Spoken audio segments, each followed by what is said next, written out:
There are some people who slip through the cracks of society unnoticed, their lives woven so seamlessly into the fabric of others that no one would ever guess they are imposters. The world moves too fast, too preoccupied with its own concerns, to ever stop and question the faces that pass us by. But what if I told you there was someone who mastered the art of wearing another person's life, someone so skilled in deception, so adept at stealing identities, that even the most seasoned investigators couldn't trace the threads back to them?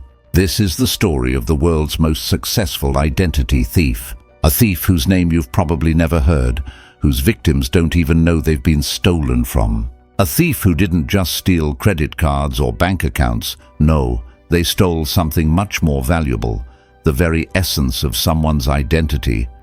How did he do it?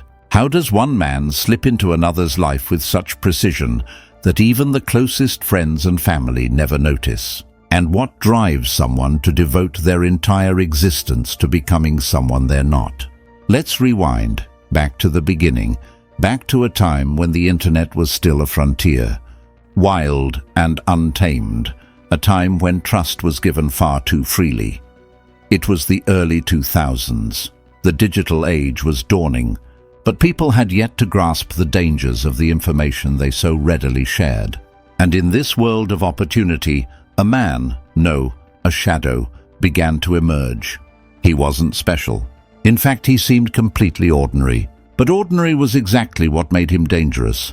What set him apart was his ability to observe, to watch the way people gave up pieces of themselves so freely, names, addresses, birthdays, even social security numbers. They did it for convenience, for a promise of connection or recognition. But to him, these were treasures, keys to unlocking a life without limits. It wasn't the grand thefts that caught his attention, the things most criminals dream of. No, it was the small, unnoticed things. A credit card number here, a birth certificate there. It started innocently enough, almost like a game. A harmless mistake, a single stolen identity. But what no one knew was that once he'd stolen that first life, he didn't just take the name. He took everything, the memories, the family connections, the struggles, and the triumphs. He became that person. He wore their life like a second skin. By 2003, he had perfected the art.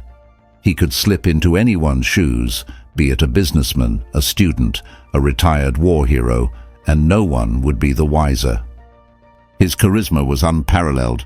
His ability to mimic mannerisms, to assume personalities, was so seamless that even the most observant people failed to notice.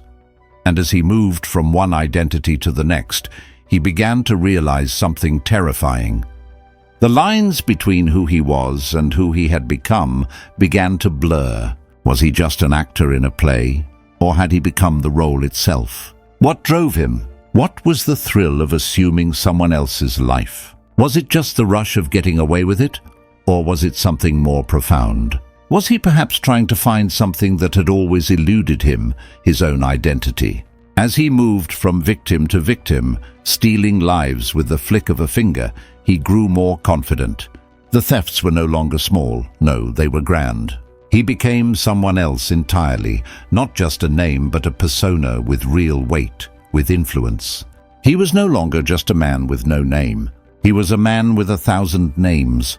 But like all great deceivers, he couldn't resist the urge to push the boundaries. The more identities he took on, the more he felt untouchable, invincible. And that would be his fatal flaw.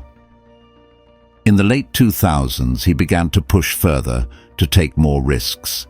He began assuming roles that required even more intricate manipulation: executives, politicians, celebrities.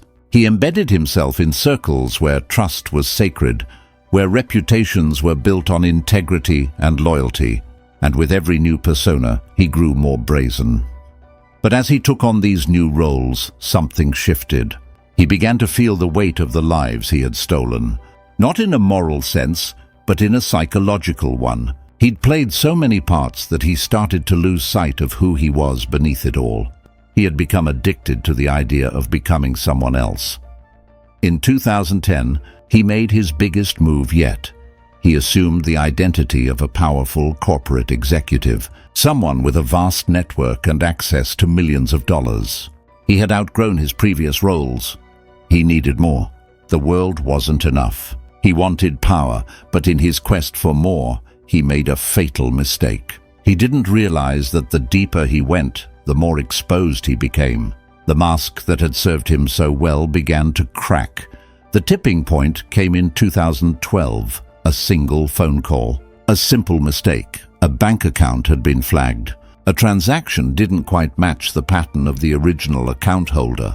And suddenly, the carefully constructed web of identities began to unravel.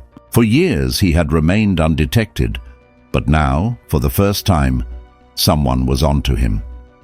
The authorities, once dismissive, began to take notice. The same people who had dismissed his crimes as small time, as just another blip on the radar, suddenly realized that this wasn't just one man's theft.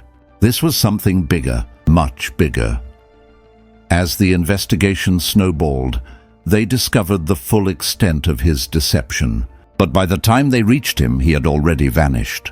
He had slipped into yet another identity, another life, another world, and yet the question remains, who was the man behind the mask? Was he just a criminal, nothing more than a thief, driven by greed, seeking to control the lives of others? Or was he something else? Someone who never truly knew who they were. Someone who, in stealing others' identities, was also searching for their own. In the end, the man who had become so many others was left with no one, not even himself. We often think of identity as something we control, but what happens when someone else takes control of it for us? What happens when the lines between who we are and who we pretend to be blur beyond recognition? The world's most successful identity thief is still out there somewhere, perhaps in the life of someone you know, perhaps in the reflection of someone you pass on the street. But more than that, he is a reminder that identity is fragile, that we are not just our names or our faces, but the stories we tell ourselves and the stories others believe. And the question remains, who are we when no one is watching?